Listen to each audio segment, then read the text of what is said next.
Yeah, so what I want us to do, I want us to further our conversation.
Oh, all right. Sorry for that. I'd been logged out. I am back to continue with the conversation. So I was making mention or making reference that we need to continue, you know, uh, by solving the questions that are given in the previous conversation as an assignment to us, and this is it.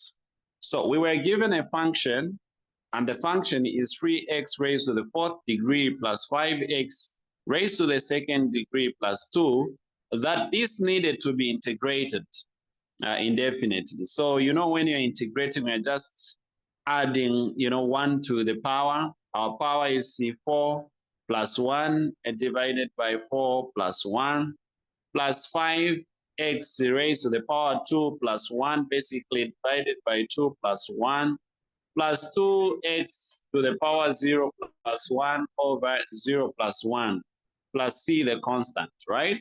So when you do that, you will have 3 over 5, x raised to the power 5, right? Plus 5 over 3, okay?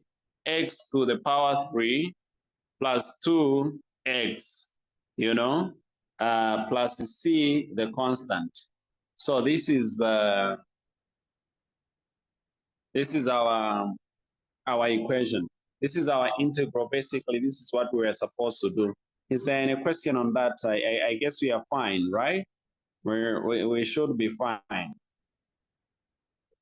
Okay, we are good with that. Now, the other part of the question is We wanted to look at the second one. We are integrating, but instead of using the numbers, we're using the symbols. You know, A for a constant, plus B is a constant as well with respect to Q, plus C, which is a constant with respect to C to Q squared. And you are to derive to integrate this with respect to Q, not X now. In short, the variable here is what? Is Q, okay? The variable is Q, you know? So we can say A Q to the power 0 plus 1 divided by 0 plus 1, right? Plus B Q to the power 1 plus 1 all over 1 plus 1 plus C Q squared plus 1 all over 2 plus 1 plus C the constant, right? So this is what is going on.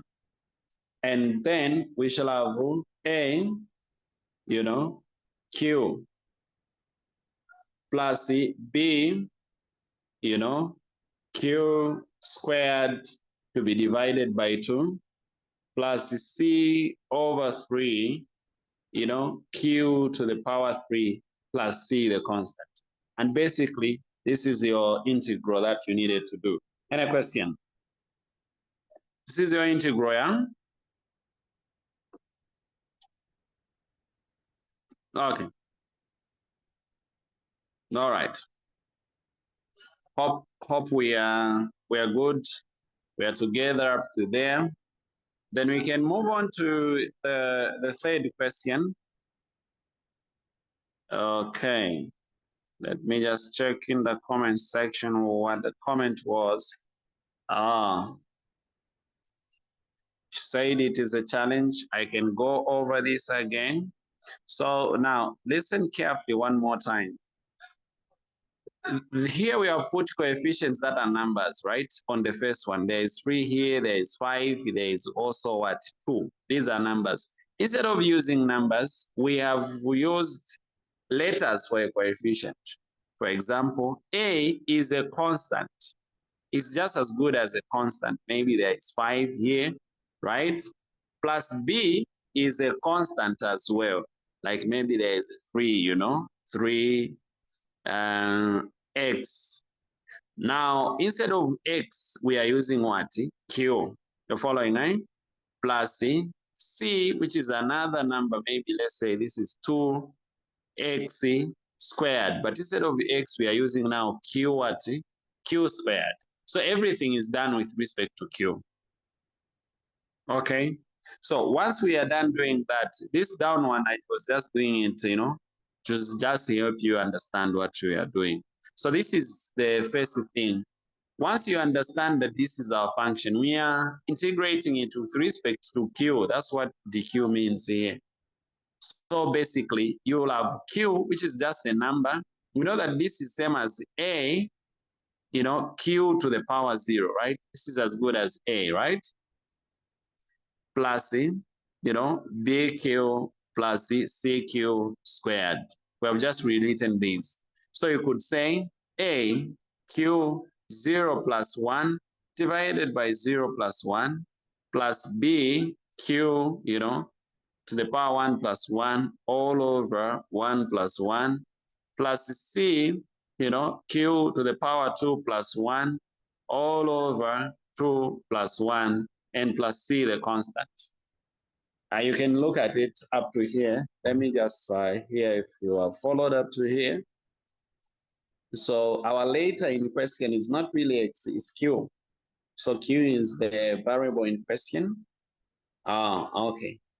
That's fine. Then we could continue from here and, you know, look at this. Simplify further. We'll have A, Q, the power 1, you know, plus B, Q squared all over 2, plus C, Q cubed divided by 3, and plus C, the constant. So this is our integral. Are we good? Nothing much has been done. We've just simplified. And we hope we are good now, right? We should be good. We should be better. Oh, okay. Let's go on and look at question number 3. It says, in the manufacture of a product, the marginal cost of producing X units is C actually, you know, this is the marginal cost, the power X. And the fixed cost thereof is the fixed cost is equal to C naught. This is 0 actually in our case. That is our cost. So find the total cost function. Now listen carefully. How do we find the total cost function? Because we just have the marginal cost function here, you know, and the fixed one. But we know that to find total costs, we add fixed costs plus the variable cost, right? And you only differentiate the variable cost in our case. So the fixed cost is still fixed. It will remain 14, but the variable cost shall be the integral of the marginal cost. This marginal cost simply means the function had been differentiated and then it gave you this. The total function, you're not understanding. Let me show you how it works. It means that when they differentiated the total function, this is what they mean. Remember, when you differentiate the fixed cost, since it is a constant, it becomes 0, right? If you differentiate the fixed cost, it becomes 0. So you only remain with the variable side of everything, you know. So what you're trying to do now, you want to integrate this variable part to get back to the, to the variable cost. So integrate the marginal cost. The integral of this will what? 3x squared, right? Divided by 2 plus 4x. Is it? Or should I go through all the steps like, 3x to the power 1 plus 1 divided by 1 plus 1, plus 4x to the power 0 plus 1 over 0 plus 1, Do you want us to go through that again? Oh, okay. That's fine. So we add the variable parts of it. 3 all over 2, x squared plus 4x. This is the variable cost. This is our variable cost, basically. This is the variable cost. This is the fixed cost. So total cost is equal to that. Get what I mean? Eh? So that when you differentiate the total cost to find marginal cost, you can still find this. If you want, you can do the reverse side. Let's try to differentiate this function to find the marginal cost, you see. We know that when we differentiate the 40, which is constant, it becomes 0, yeah? That would be 0 plus, let's differentiate that. We drop the power. It will be 2 times 3 over 2, right? X, 2 minus 1 would just be x, right?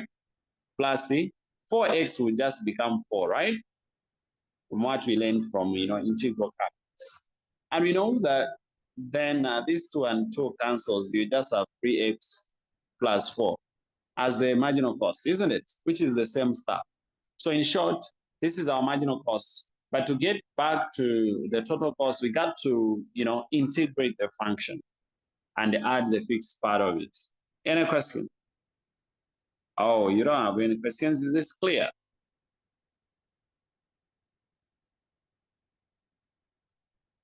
Do you still need us to go through this and amplify it further? Do you still need further explanation of this? Or we are good just like this? Are we good? Oh, it's clear. Thank you. Now we proceed and let's look at definite integrals. Now you need to pay attention. When you are looking for the definite integrals, basically you are looking for the area under the curve.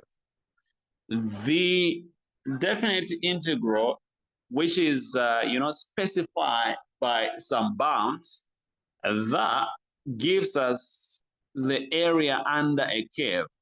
So you compute the area under the graph of a continuous, and which is a non-negative function, and it has got the bounds. This is the bound. This is the area under the curve. Remember the function, listen carefully. When you draw, for example, just want you to draw. For example, if you draw the curve like this and you have a function, let's have the function, maybe it's x squared plus 4x plus 5, right? This function could be drawn like this, right? Maybe it can be coming like this, right? This is a function. Now, this function should have the limits because we want the area that is bound by this curve, under this curve.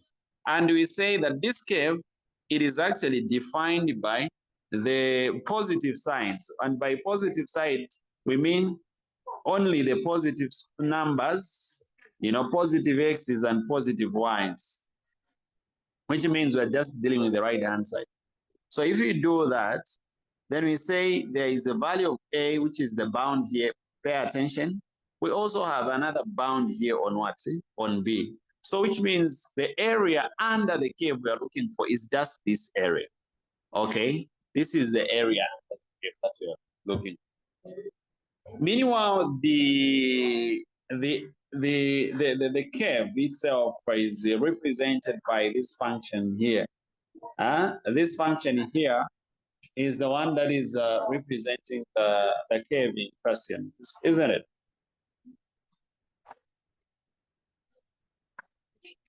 I'm saying that the curve you are seeing here is represented by this this function here. So if you plot the function, yes. Hi. Yeah. If you plot the function here, what you will see exactly is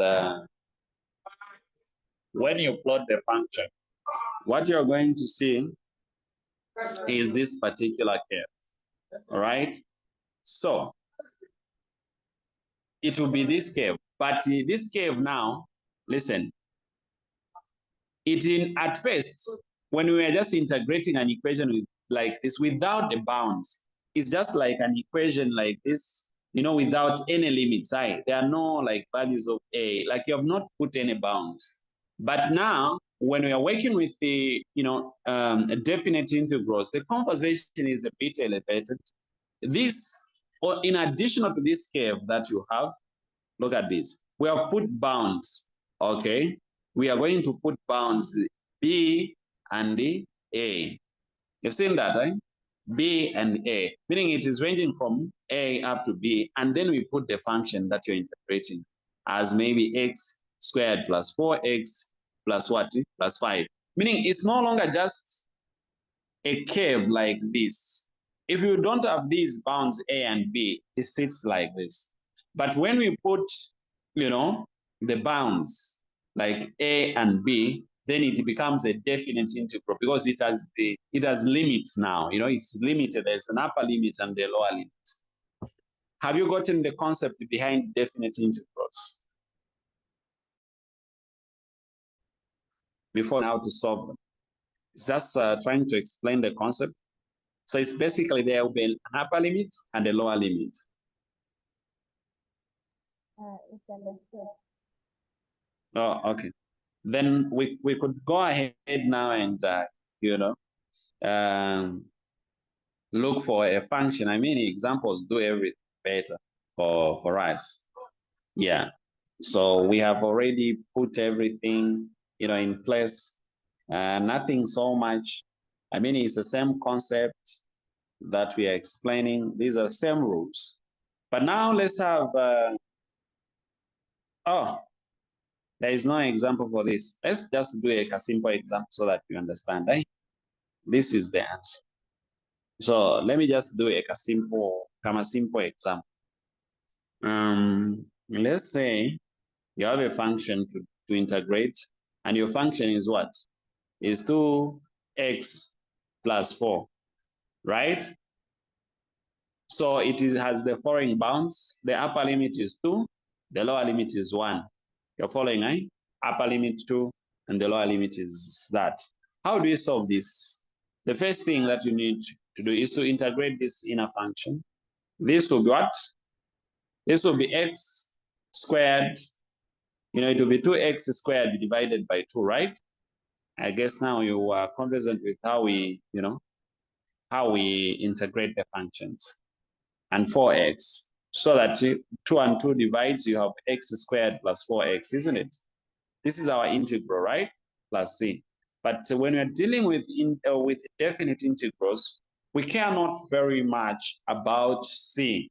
We do not care very much about c. So just need the function itself. Okay, so let's have the function.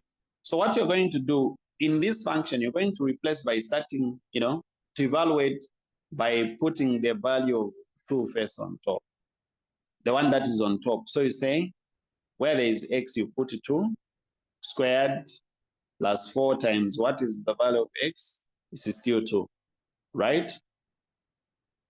This is 1. Like the whole function, in short, no matter how long or short the function is, the integral that you found, please replace the value of x first with the upper bound. Then afterwards, you say minus. Now you replace the values of x in the integral by the lower bounds. Our lower bound is 1, right?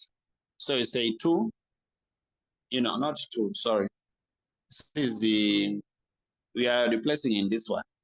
So x is 1 squared plus 4 times 1. Like that, we close. And when we are done doing all that, then we can simply say 2 squared is what? Is 4, yeah?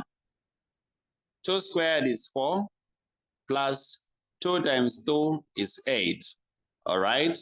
So this is what we have, negative.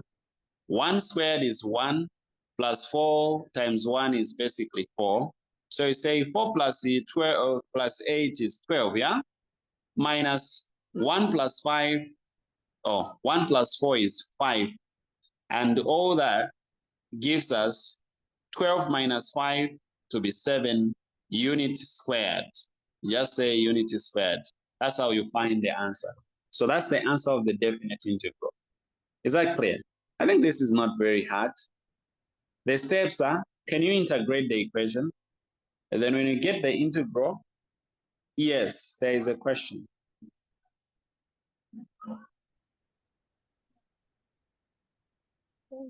What is the question?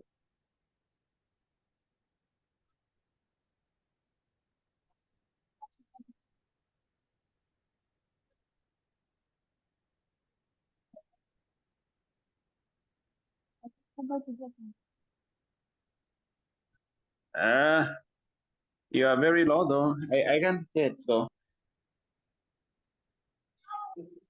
Oh, sure. Are you able to get me now? Yeah, I can hear you. So,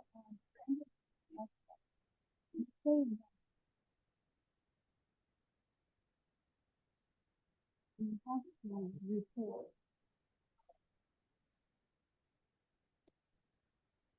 to replace with the upper bound. So now my question is, in the equation we are given 2x plus 4. So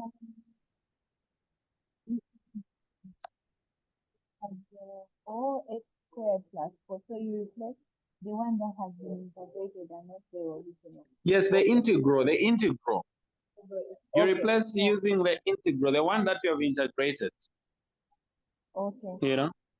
Yeah, you have to integrate the function. First thing, integrate it as an indefinite integral, then you replace. So this one, we integrated it, to 2x squared. We added, there is 1 here, that stuff. Plus 4x divided by 2, everything cancelled. So it was x squared plus 4x. That's the figure where we're replacing everything. This is the integral. That's where you are replacing. You got it? Yes. Oh, okay. So this is the message that we are sending across. If at all you have that. However, you know what this means? The other rule, this one, just says, this one says if the bounds are the same. You've seen this one? This one says if the bounds are the same, the answer is what? is 0. That is, if you have, for example, we had, our integral. I'll just put the one that has already been integrated. 4x plus, x squared plus 4x. Let's say maybe the upper bound was 3 and also down is 3. You get what I mean? I think 3 is just too much. Let's put 2. There is 2 here and also down is 2. The difference is 0. This is what this point means. Right? You don't need to solve really. This is just 0 units. Because when you start replacing, check. You say 2 squared plus 4 times 2, you close. Again, minus the same stuff, 2 squared minus 4 times 2. You get. So it's the same thing that you're different, this is 12 minus 12, giving you 0. That's what this point means. So yeah, there is nothing much that is being spoken about there. Okay? So, are we good? yes, 200 all bound and the upper is given, or you just have to get the square root as in the number and then 1. I didn't get that part. I was asking that the lower and upper bound in an equation, are we always given? Or Yes. the upper bound is always maybe the square root and then, I don't know. Yeah, it's always given. The integral will be like this, Just check even from the assignment that we did, that one. There was such a question for such. The upper bound would be on top here. Maybe they put 2, and let's say maybe 0 here, 2 or 1. There will be this one, upper bound and lower bound. The integral will be like this. It will always be given. Okay? All right. Yeah, having understood this then, I think we could end the session from here on definite integrals, nothing much, so that when we meet in the next conversation, we can look at the methods of integration. That is the integration by substitution and also by parts. Then so that we can close this conversation. I don't want to really make this class very long. Yeah, we can just cut it very short. Yes. We can cut the class a bit short and so that, yeah, that's that.